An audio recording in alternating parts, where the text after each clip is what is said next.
Hello again and welcome back. This is SubMessenger for Bullshido.net. This is another episode in my series on MABS tools and tutorials. As you can probably guess, looking at the screen, one of the things that we're going to be talking about today is faked images.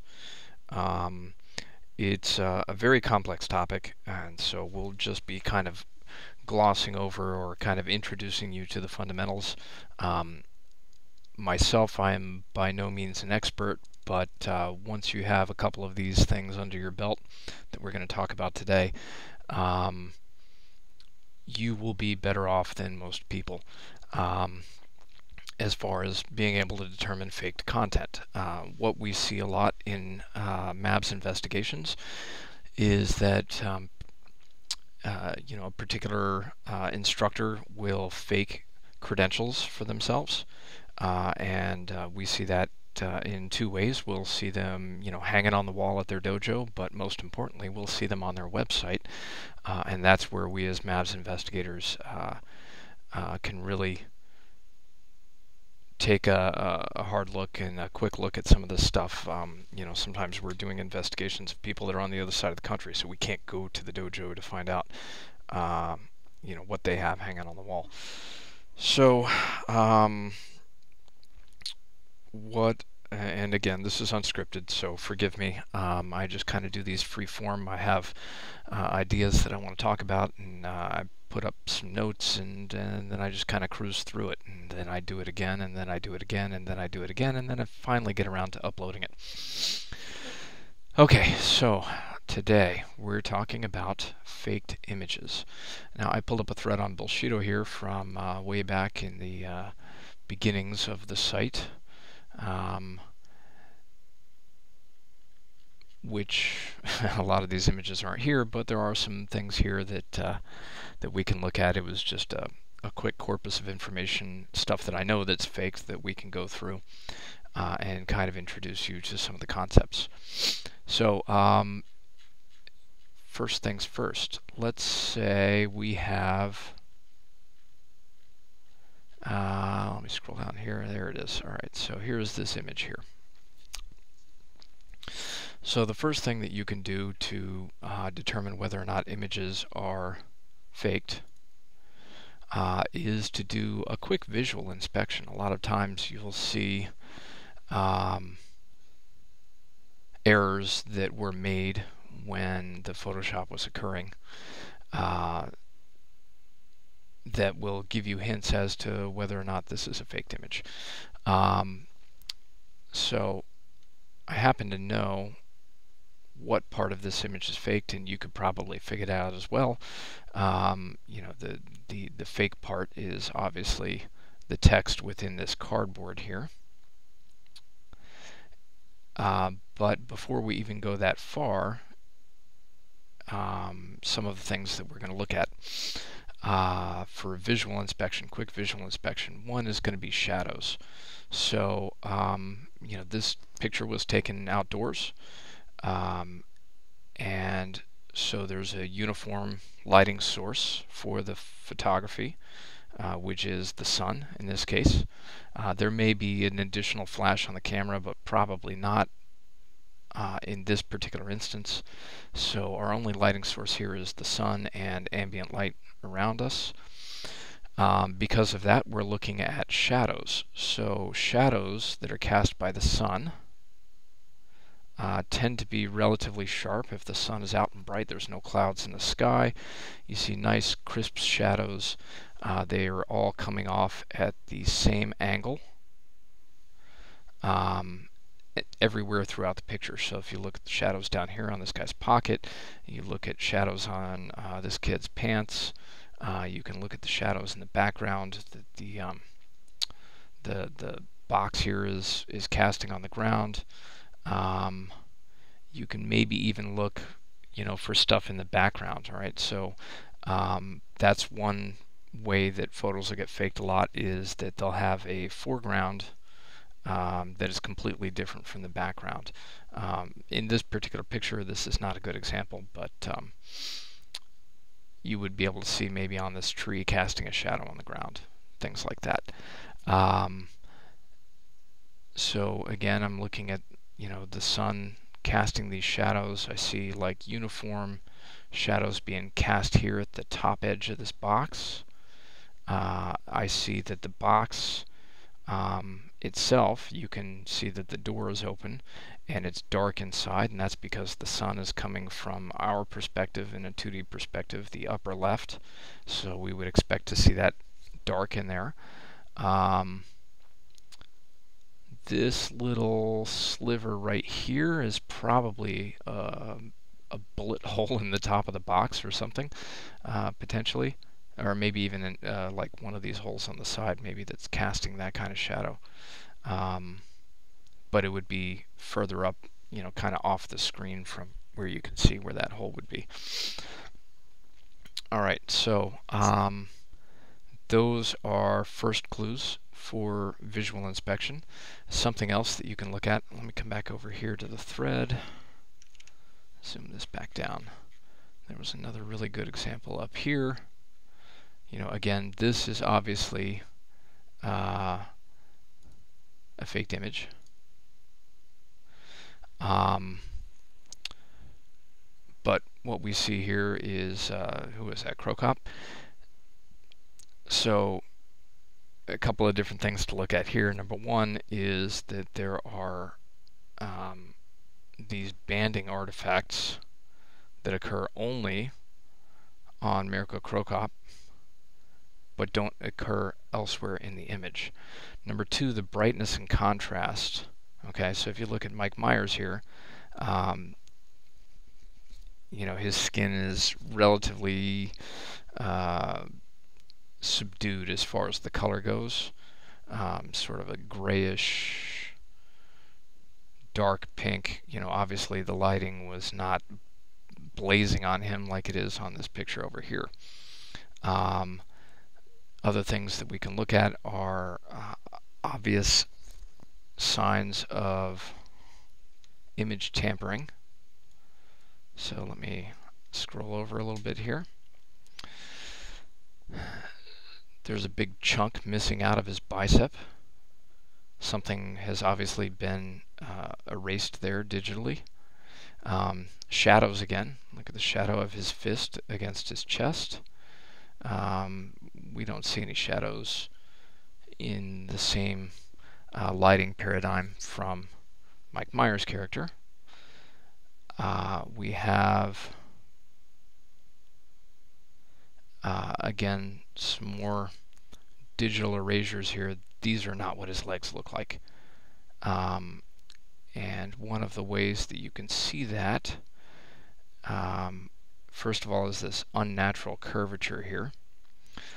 Number two is if you look at these ridges that you see. So elsewhere on his body it's relatively smooth, but down here you have these really sharp edges. That's one of the things that we refer to as a recompression artifact. I'll get into that in a little bit better detail in a second. And the shoes, these are not shoes. These are not his feet. Something else has occurred here with this image. So very obviously this is a photoshopped image. Coming back over here, I talked about compression artifacts. So, aside from the obvious stuff, parts missing out of bodies and things like that, what happens if you take a picture and then recompress it, you'll start to see these recompression artifacts. And a trained eye can see it right here. Apologize, brief interruption there, but we're talking about compression artifacts. You can probably already start to see here that when you've zoomed in, that it's not really smooth around these letters, right? And that's because the original image has been, erased, doctored, and then recompressed with new stuff quote unquote on top of it.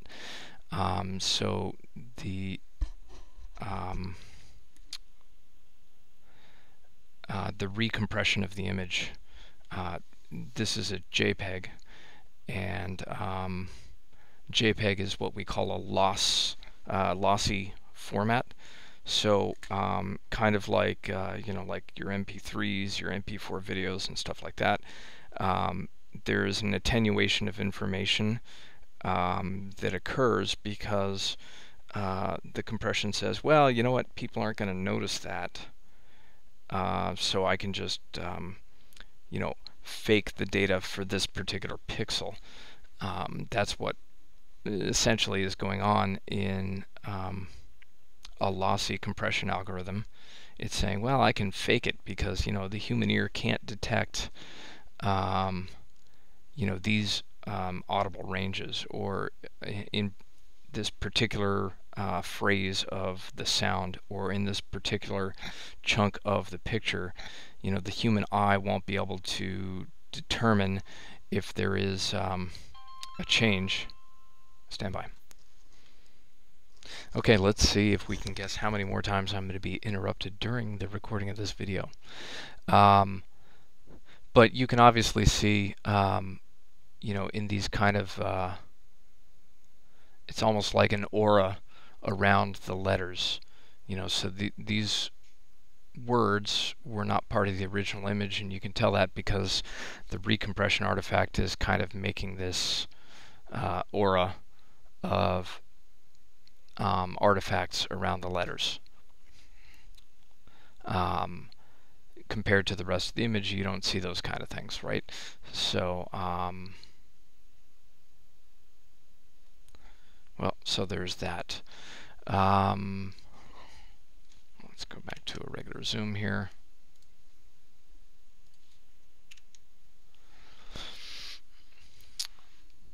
Another thing to look for, and I sort of covered this a little bit, but we'll cover it a little bit more. So it's not just shadows, it's the overall tint and hue of the image.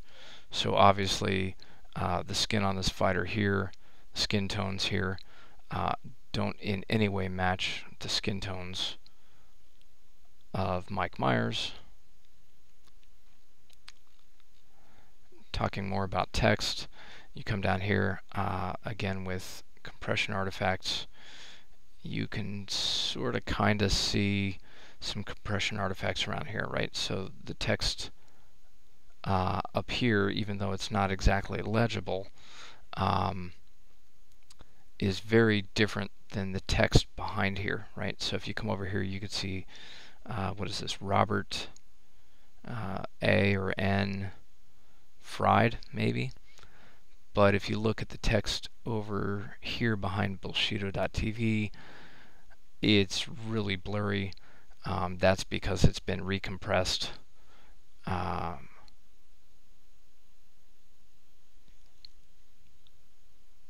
So there is that. Okay, so the next thing that we can do, that's visual inspection. The next thing I want to go into is actually looking up the image. There are two really good ways to do this. One is Google Image Search, GIS. It's commonly abbreviated. So if we come into images.google.com, we can click this icon here, the camera icon, and search by image, and this will allow you to paste a URL or upload an image. We'll paste a URL here and click the search. Generally what happens in this case is that we'll get under visually similar images, we'll see other copies of this photo perhaps that clearly do not contain the fighter that we see.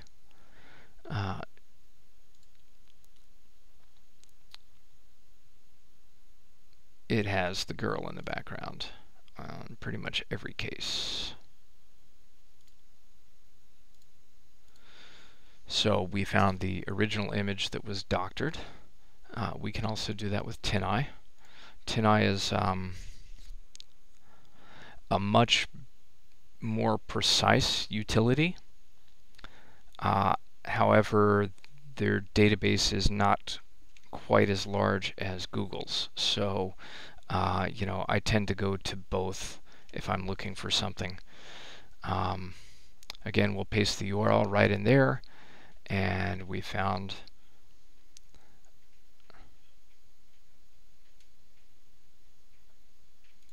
an image here that does not represent the image that we're being displayed.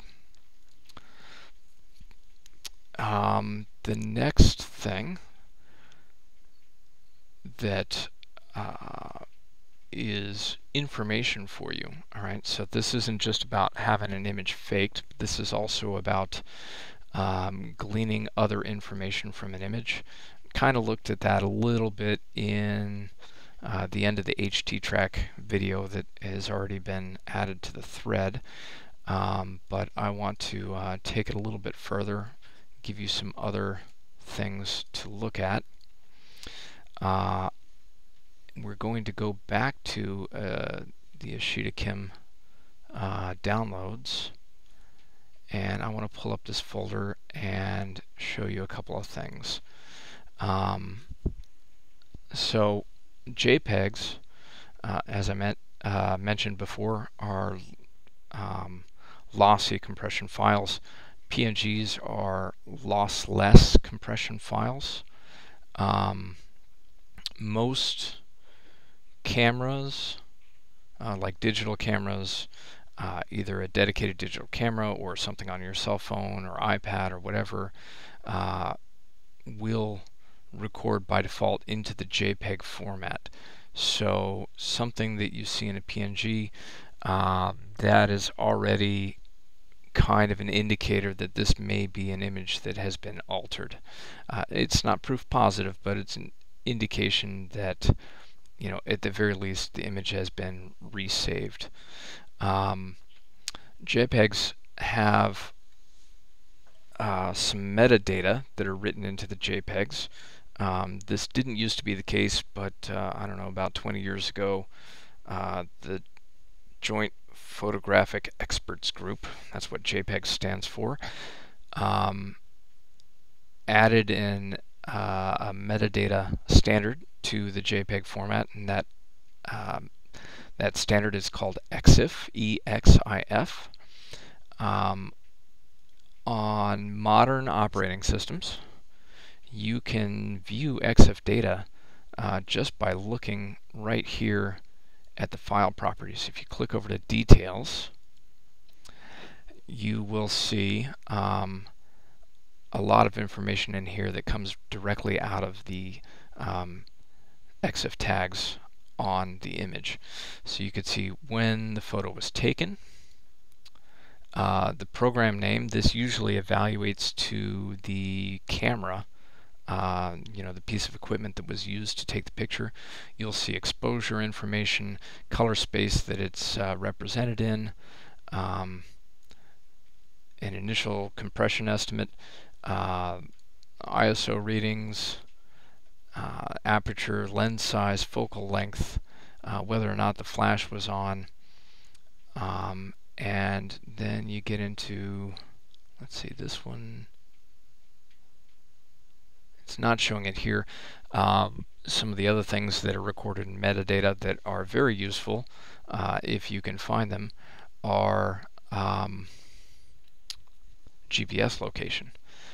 So I can see that this particular photo here, HOH Carter2.jpg, definitely has some EXIF data. I'm going to use a command line utility here. There are other EXIF viewers out there, some that are even web-based, so you just upload the photo and it'll show you the information, so you don't necessarily even need to install software. HOH Carter 2. So this is going to kick out a little table here showing me all of the EXIF attributes that it was able to identify. We can see that there's GPS stuff that is encoded, but it's not necessarily used. But you could get Latin long latitude and longitude out of the EXIF data if they have their GPS device enabled and if their device is capable of recording that to the metadata. A couple other things here that are not shown in the Windows properties dialog that may or may not be relevant for you to look at. But, mostly, we're looking at number one, whether or not the image has metadata is a good indication. Pretty much everything records EXIF data now. So if you're looking at a file that doesn't have EXIF data, it has been either, it's probably pretty much been intentionally scrubbed of EXIF data. So they're hiding something. Whether or not that's surreptitious is up for you, the investigator, to decide. For example, a lot of times when I post stuff to bullshido.net, I will upload it to Imgur, or it's imgur.com, which is a free photo sharing site. Interrupted again, sorry. Imgur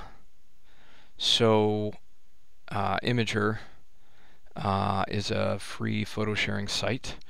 One of the things that they do by default is to strip all the EXIF data out when they rehost your image. That is because a lot of people like to use Imgur for the anonymity, so that is actually a feature of the site. People don't want other people knowing where they took the image or how they produced the image. What we're going to do is go in and play with color levels and saturation and stuff like that, and those will help highlight the same kind of compression artifacts that we saw in this image and in the soldier image with the two kids. So one of the things that I like to do is come in and play with hue and saturation. And we kind of already talked about hue.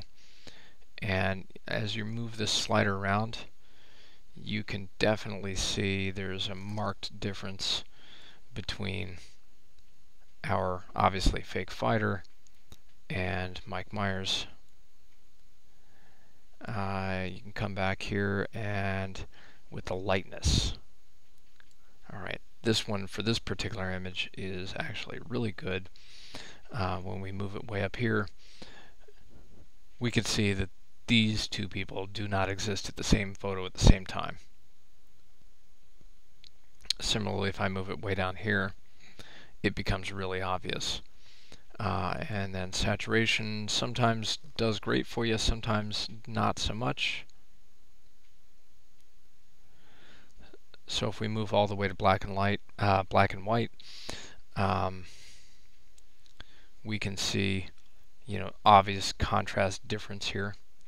And if we go all the way over to color, again, you can see obvious contrast difference. So what's interesting is here that you can also see a contrast difference on the bullshido.tv.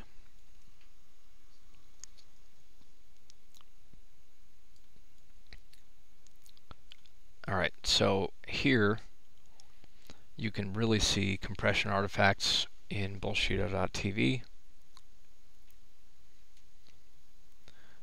that indicate that that was added after the fact. And if you start to use these things in conjunction with each other, you'll see again bullshido.tv stands out.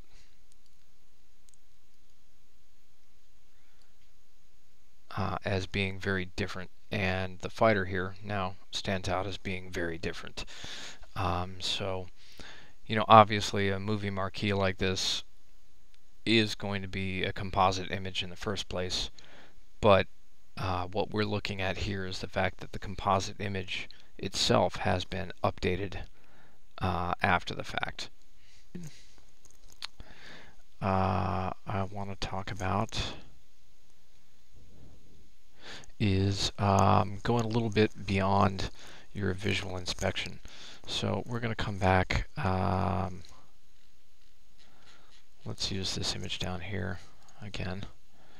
What I'm going to do is open this up in my local photo editing software. I use GIMP. You may have Photoshop, you may have something else. GIMP is what I use. And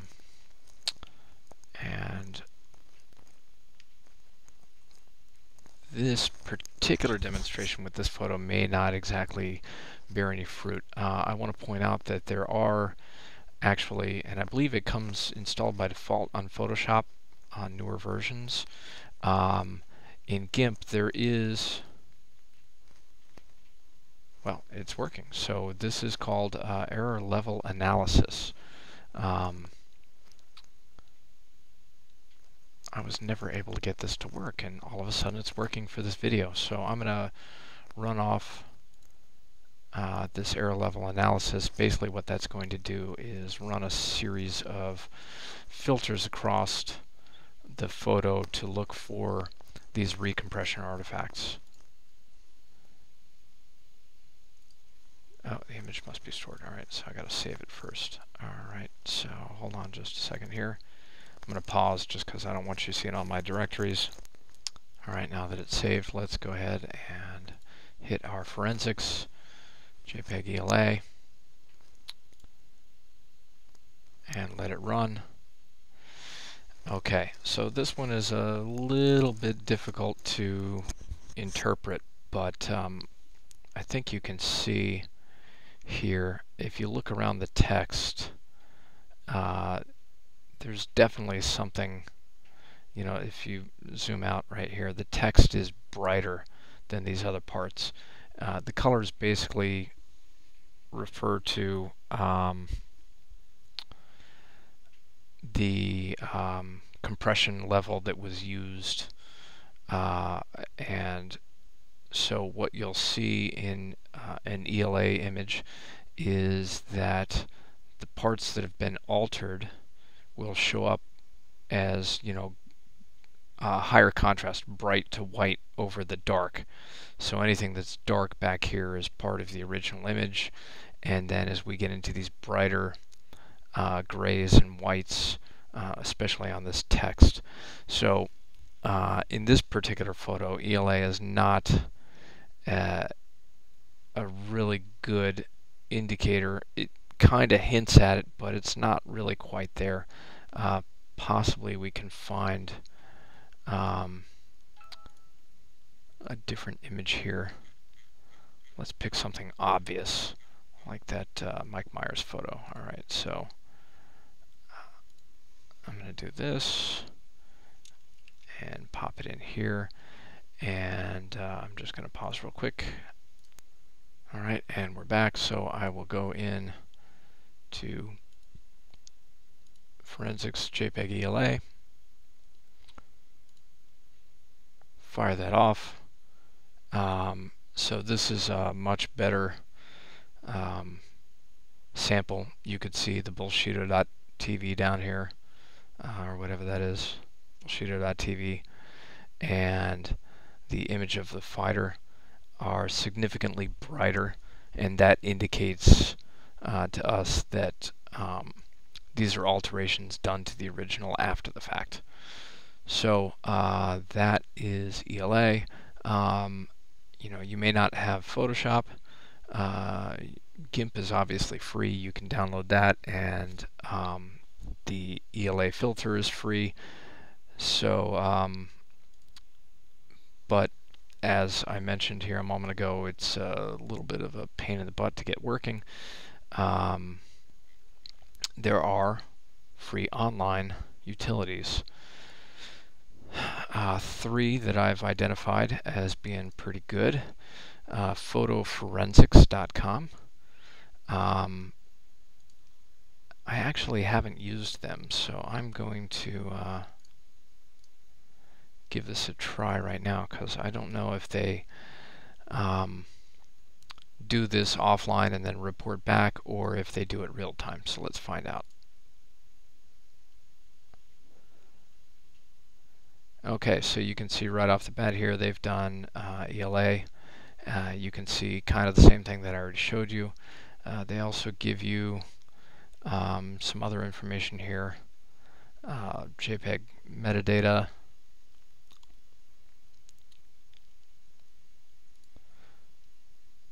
A full report.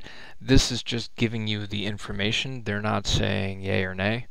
They're just giving you information that you can go and work with here. Is it true? Alright, so I've uploaded the image, and let's find out what they tell us.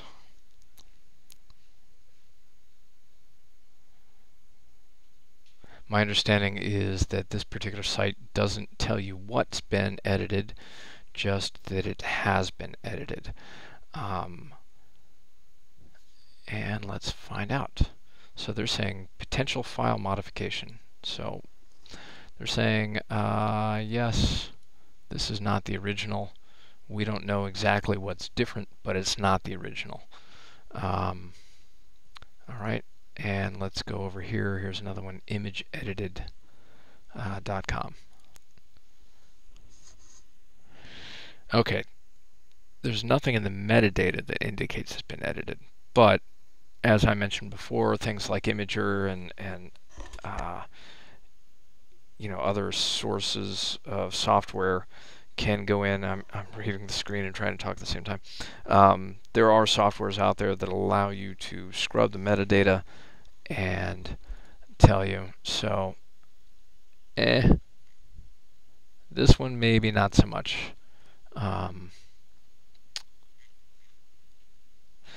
But here's a good indication. All right, so the image size.